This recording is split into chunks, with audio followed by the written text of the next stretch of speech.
Ja, jaz sem zelo zadovoljen, pač imel sem malo sreče, da sem se uvrstil v finale, tako da sem otvoril finale in na koncu zadržal pozicijo. Ko sem prišel v cilj, sem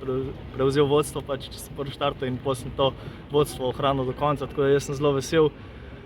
da sem še kar tukaj, da še kar kažem dobre vožnje, da se še kar lahko borim z dosti mlajšimi tekmovalci in da jim povzročam tudi jaz kdaj še sive lase. V polfinalu, ko sem prišel v cilj, sem hotel že kar spakirati zaradi tega, ker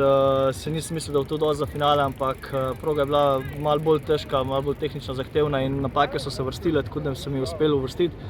V polfinalu pa pač sem poskušal dol priti brez kazenskih sekund, voda je majčkeno narasla in vratca so bile nizke, tako da si mogel biti kar pazljiv, zato je bilo tudi kar dosti napak v finalu, ampak jaz sem vesel, da sem uspel do cilja odpeljati brez večje napake, pa še brez kazenskih sekund in na koncu to obrestovali. Ja, jaz sem ponovadi zmeraj tako, jaz tudi že teh 4 leta nazaj sem se spraševal,